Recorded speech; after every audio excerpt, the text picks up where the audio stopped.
नमस्कार दोस्तों। शनि देव को क्यों चढ़ाया जाता है सरसों का तेल? क्या है इसके पीछे की मान्यता? तो आइए जानते हैं।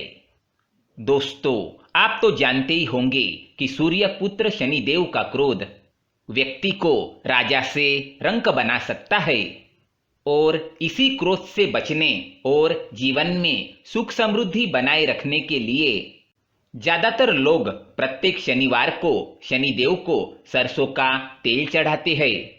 लेकिन क्या आप जानते हैं कि शनिदेव को सरसों का तेल कब से और क्यों चढ़ाए जाने लगा? दरअसल इसके पीछे एक पौराणिक कथा छुपी हुई है, जिसके अनुसार कहा जाता है कि एक बार लंकापति रावण ने अपने महल में सभी ग्रहों को बंदी बनाया था। उनमें शनिदेव भी शामिल थे। वो समय रावण अपने अहंकार में इतना डूबा हुआ था कि उसने शनिदेव को बंदी ग्रह में उल्टा लटकाया हुआ था।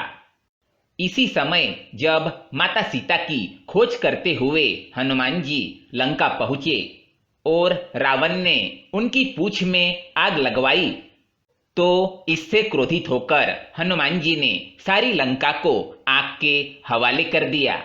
दोस्तों, जब लंका जलकर राख हो गई तो सारे ग्रह तो रावण की कैद से मुक्त हो गए, लेकिन शनिदेव उल्टे लटके होने की वजह से मुक्त नहीं हो पाए और काफी लंबे समय से उल्टे लटके होने के कारण उन्हें असहनीय पीड़ा हो रही थी।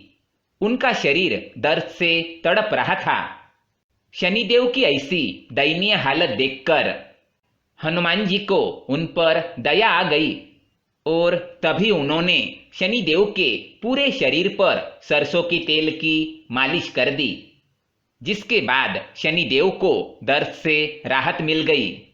इसी क्षण हनुमान जी पर अत्यधिक प्रसन्न होकर शनिदेव ने कहा था कि जो भी भक्त शनिदेव की पूजा करते समय उन्हें सरसों का तेल चढ़ाएगा तो उसके जीवन की सारी समस्याएं दूर हो जाएगी। दोस्तों, मान्यताओं के अनुसार तभी से शनिदेव को सरसों का तेल चढ़ाने की शुरुआत मानी गई है। इसके अलावा सनातन धर्म में एक दूसरी कथा भी विख्यात है, जिसमें बताया गया है कि शनिदेव को तेल क्यों और कब से चढ़ाए जाने लगा। एक बार शाम के समय हनुमान जी राम सेतु के समीप बैठे अपने प्रभु श्री राम के ध्यान में मग्न थे। तभी उसी समय शनिदेव आकाश से समुद्र तल के किनारे पहुंचे। उस समय शनिदेव को अपनी शक्ति और पराक्रम पर बहुत अहंकार था। वो सोचते थे कि उनसे अधिक शक्तिशाली धरती पर कोई नहीं है। फिर शनिदेव की नजर जैसे ही राम भक्त हनुमान पर पड़ी तो वो उनके समीप पहुंच गए और कठोर आवाज में बोले, ए बंदर, क्या तुम जानते हो मैं कौन हूं? मैं महाशक्तिशाली सूर्यपुत्र शनि हूं। ऐसी कड़वी बोली सुनकर राम भक्त अपने नेत्र खोलते हुए बड़े ही नम्रता से बोले कि महाराज, आप कौन है और यहाँ पर किस उद्देश्य से आए हैं? वो फिर क्रोध में बोले कि मैं परम तेजस्वी सूर्य का पराक्रमी पुत्र शनि हूँ। संपूर्ण ब्रह्मांड मेरा नाम सुनकर कांपने लगता है। सावधान, मैं तुम्हारी राशि पर आ रहा हूँ। उस पर हनुमान जी ने बहुत ही शालीनता से कहा, महाराज, मैं काफी थका हुआ हूँ और अपने प्रभु के ध्यान में मग्न हूँ। कृपया करके इसमें बाधा न डाले। फिर अहंकार में शनिदेव ने कहा, मैं कहीं जाकर लौटता नहीं हूँ। जहाँ जाता हूँ वहाँ अपना प्रभाव दिखाकर ही वापस आता हूँ।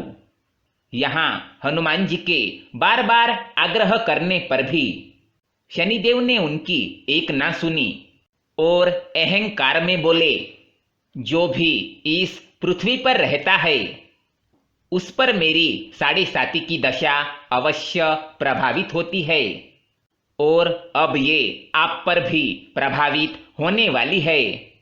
अब मैं आपके शरीर पर आ रहा हूं, इसे कोई टाल नहीं सकता।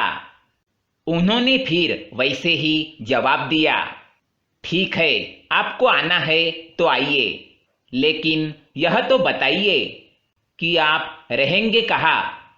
ये उत्तर देते हुए शनिदेव गर्व से बोले, मैं अपने 7.5 में शुरुआत के 2.5 वर्ष मनुष्य के सिर पर बैठकर उसकी बुद्धि को विचलित करता हूँ।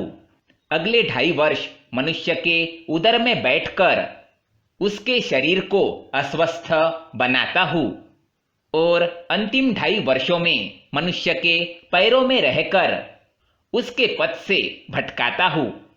ये कहने के बाद अहंकारी देवता हनुमान जी के सिर पर जा बैठे। उसके बाद हनुमान जी को मस्तक में खुजली होने लगी और हनुमान जी ने अपनी गदा उठाते हुए श्री राम का नारा लगाते हुए तेजी से उस स्थान पर मारा। जैसे ही गदा शनिदेव को लगी, वो हनुमान जी को बोले, ये तुम क्या कर रहे हो? हनुमान जी बड़ी चतुराई से बोले, मेरे मस्तक में खुजली हो रही है, मैं अपनी खुजली इसी तरह मिटाता हूँ। और ऐसे कहते हुए उन्होंने फिर एक बार अपनी गदा अपने सिर पर मारी, जिसके बाद शनिदेव उनके पेट पर आ गए। इसी तरह वह उनके पेट से उनके पैरों में भी गए। उसके बाद हनुमान जी नारा लगाते हुए फिर एक बार अपनी गदा अपने पैरों पर मारते हैं। इसके तुरंत ही बाद शनिदेव राम भक्त हनुमान जी के पैरों में जा गिरे और बोले कि हे करुणामय, हे महावीर, मुझ पर दया कीजिए, मैं अपने अहंकार का दंड पा चुका हूँ, मुझे क्षमा कीजिए, मैं आपकी शरण में हूँ। हनुमान जी बोले, हे शनिदेव, मैं आपको मारना नहीं चाहता था, परंतु मेरे शरीर में केवल मेरे प्रभु श्री राम ही रहते हैं, यहाँ किसी दूसरे के लिए स्थान नहीं है। दोनों देवताओं के बीच संवाद यूं ही चलता रहा और जब शनिदेव ने दर्द से कराहते हुए कहा कि हे प्रभु, मेरी इस असहनीय पीड़ा को दूर करे, मुझ पर दया करे, तब हनुमान जी बोले, तुम मेरे भक्तों के राशि पर कभी न आने का वचन दो, तभी मैं तुमको पीड़ा मुक्त कर सकता हूँ।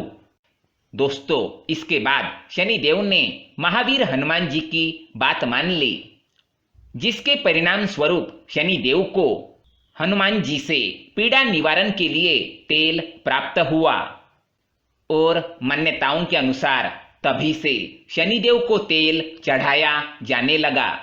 साथ ही यह भी माना जाने लगा कि जो लोग हनुमान जी की उपासना करते हैं, उन्हें शनिदेव कभी परेशान नहीं करते।